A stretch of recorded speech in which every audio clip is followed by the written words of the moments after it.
queridos e queridas licantropos, vou falar sobre filmes de lobisomens no geral. Por favor, deixe-se gastarem do vídeo, se inscrever no canal, compartilhar vídeos, mas vamos para o vídeo. Pode parecer estranho, da nossa perspectiva interconectada e sabe tudo do século XXI, que as pessoas realmente acreditassem que os lobisomens existiam. Lendas de homens-lobo remontam à antiguidade, mas realmente começaram a morder os centros de medo da sociedade na Europa da Idade Média.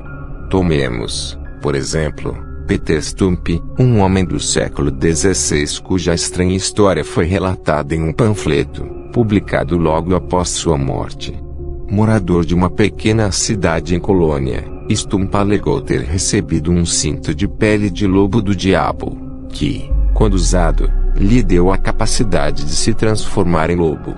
Nesse formulário, Stump disse que matou e comeu cerca de uma dúzia de pessoas ao longo de 25 anos, crimes descritos em detalhes macabros naquele velho panfleto. As alegações de Stump eram, no entanto, mais do que um pouco suspeitas. Ele confessou os crimes depois de um longo e hediondo ataque de tortura, e a história não registra se ele explicou como, enquanto em seu disfarce de lobo, ele conseguiu tirar o cinto encantado novamente sem polegares opositores. Não importa, Stump foi brutalmente executado alguns dias depois. Embora a crença sincera em lobisomens tenha diminuído com a de bruxas e outras ameaças diabólicas após a Idade Média, sua lenda persistiu e se transformou na literatura do século XIX e no cinema do século XX.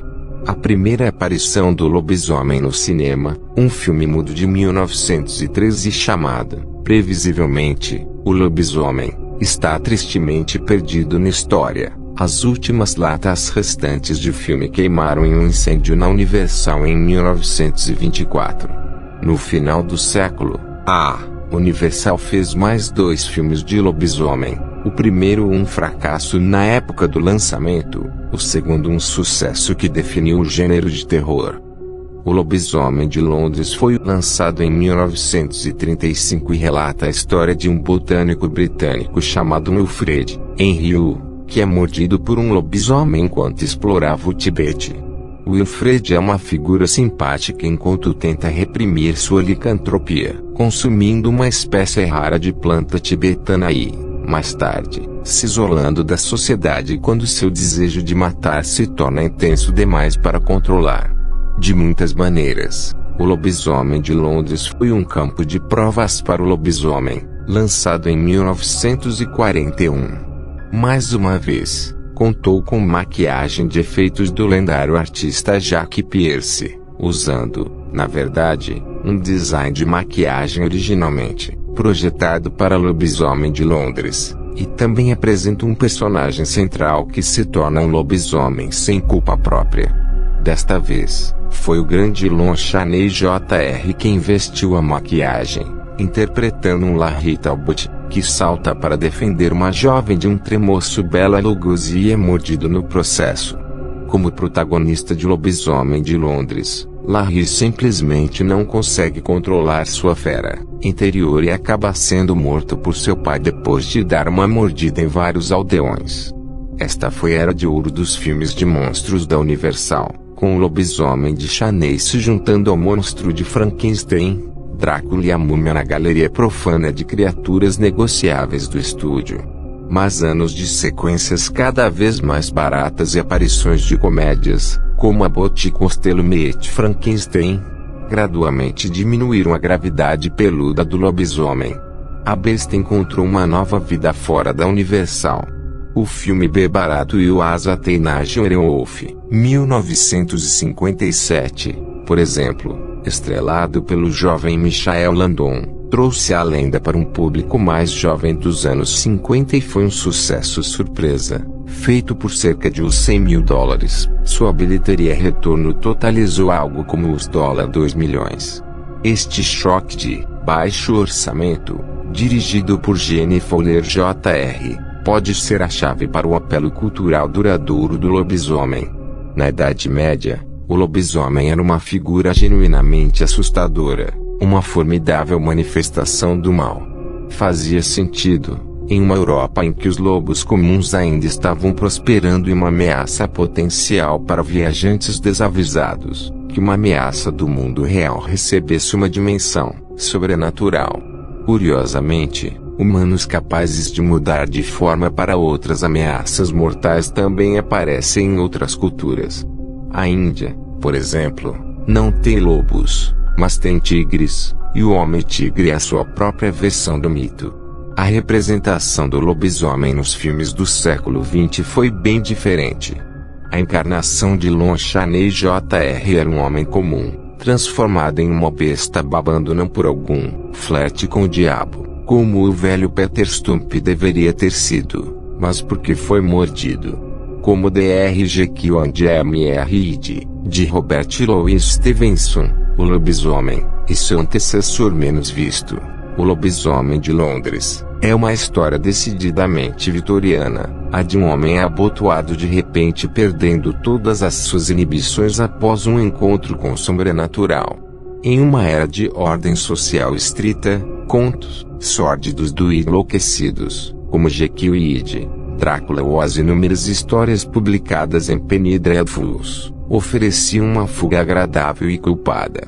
Em primeiro as Atenagion Wolf, Tony Rivers, de Landon, é retratado como um garoto do ensino médio agressivo e cabeça quente antes mesmo de começar a criar garras. Quando ele se torna um lobisomem, os resultados são previsivelmente violentos. Depois de um tumulto sangrento, Tony acaba sendo baleado por um par de agentes da lei. Atenagion Wolf é uma espécie de aviso salutar para os jovens da década de 1950. Mantenham sua rebeldia sob controle, crianças. O aspecto transformador da lenda do lobisomem forneceu aos escritores uma rica metáfora para brincar. Assim como os adolescentes têm de suportar estranha, desconcertante às vezes, dolorosa mudança da infância para a idade adulta, com todos os novos pelos corporais e mudanças de humor que podem trazer consigo, o lobisomem sofre sua própria transformação em algo peludo e irreconhecível. É um rito de passagem acelerado para a câmera. Embora os filmes de lobisomem continuassem a ser feitos nos anos 60 e 70, veja A Maldição do Lobisomem de 1961 com Oliver Reed como o lobisomem, para um grande exemplo britânico. Foram os filmes licantropos do início dos anos 80 que realmente impressionaram a imaginação do público mais amplo do cinema. Os diretores de culto John Landis e Joe Dante nos trouxeram dois desses filmes no mesmo ano menos 1981, e é fascinante comparar suas abordagens individuais. Em Um Lobisomem Americano em Londres, de Landis, um mochileiro americano, Davy Norton, e seu amigo são atacados por algo gostoso enquanto exploravam os pântanos da não tão alegre Inglaterra. O último é terrivelmente morto, mas o primeiro sobrevive, apenas para fazer uma transformação incontrolável na próxima lua cheia. O filme de Landis é sangrento, violento e cruelmente engraçado, com efeitos inovadores de Rick Baker, tudo levando a uma conclusão sombria e abrupta. Grito de horror é igualmente puro sangue, seu humor igualmente sombrio. Nele, a repórter Karen It, de Wallace, se dirige a uma comunidade para se recuperar de um encontro traumático com um serial killer. Lá, um psicólogo insiste que aqueles no retiro soltem sua besta interior, o psiquiatra sendo uma referência a um personagem semelhante em Atenagion Wolf, uma das inúmeras piadas de terror espalhadas ao longo do filme. Mal sabe Karen que ele quer dizer isso literalmente. Embora radicalmente diferentes em muitos aspectos, tanto Um Lobisomem Americano em Londres quanto O Grito de Horror interpretam o ângulo sexual do lobisomem de uma maneira que não seria permitida sob o antigo Código AIS. Eles deixam claro a ligação implícita entre licantropia e desejo sexual reprimido, algo que também ficou claro no Sonho de Neil Jordan, A Companhia dos Lobos, 1984.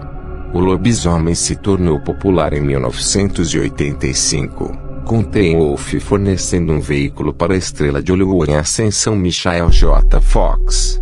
Inspirando-se em Yuasa Teinage Wolf, o filme novamente relacionou o mito do homem-lobo às dores de crescimento que todos experimentamos na adolescência, desta vez, interpretando o ângulo da comédia obscena. Como muitos adolescentes, o personagem de Fox tem medo de que ele vai ser banido porque ele é diferente, mas descobre que seu status de lobisomem o torna uma pessoa mais interessante, ou melhor no basquete pelo menos.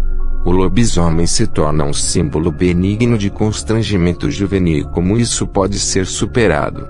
Olhando para trás sobre a história dos filmes de lobisomem, é fácil traçar uma curva de interesse à medida que subiu e caiu em popularidade com escritores e cineastas. A razão para isso, certamente, é que eu simplesmente regurgitar os elementos estabelecidos da mitologia do lobisomem, as transformações ao luar, os pentagramas, a morte inevitável por bala de prata, simplesmente não é suficiente por si só.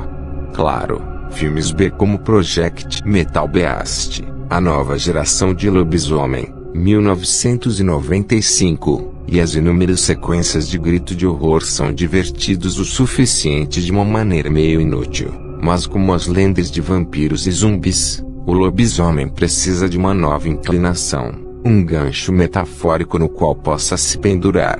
Possuída, o terror canadense lançado em 2000, parecia tão novo porque contava a história do lobisomem adolescente da perspectiva de uma jovem. O filme Lobo, de 1994, de Mickey Nichols, estrelado por Jack Nicholson, foi mais interessante quando usou elementos básicos da lenda do lobisomem para tecer uma sátira afiada sobre o machismo no local de trabalho. Sem dúvida, é por isso que os lobisomens entram e saem da cultura pop, é quando um cineasta ou escritor usa a criatura de uma maneira nova e emocionante que, realmente pega nossa imaginação coletiva e se torna algo mais do que apenas mais um filme de terror. Cães de Caça, 2002, de Neil Marshall, foi tão memorável porque fundiu lobisomens como filme de guerra para criar uma comédia de terror de ação peluda e muito engraçada. Lobisomens também surgiram na franquia Anjos da Noite e na saga Crepúsculo, esta última lançando o velho mito como um romance sobre o amor conquistando uma divisão entre seres comuns e sobrenaturais. Um filme recente também encontrou seu próprio toque na história do lobisomem, a comédia de terror de baixo orçamento do diretor Lowell Dean, Wolf Cop. Embora à primeira vista seja outro filme B com uma criatura familiar e saborosa no centro, ele mais uma vez aplica seu próprio selo à história do lobisomem, mesmo quando presta homenagem às convenções de gênero estabelecidas por Lobisomem em 1941. Ponto aqui, a transformação é vista como uma bênção tanto quanto uma maldição. Ao contrário de Larry Talbot, de Lobisomem, Logalo, Leo Fafard, não é um homem comum e decente, mas um alcoólatra preguiçoso e moralmente falido, sem interesse em fazer qualquer trabalho policial. Sua transformação em um lobisomem o revitalizou, ainda preocupado com bebidas alcoólicas, certamente, mas agora com a intenção de pegar criminosos e explodir positivamente com energia sobrenatural. Wolf Cop é o exemplo mais recente de como a lenda do lobisomem sobrevive ao ser retrabalhado e recontada. Enquanto houver pessoas ao redor para criá-los, contos de pessoas lobo que mudam de forma certamente estarão por aí por. Esse foi o vídeo. Um abraço para vocês licantropos.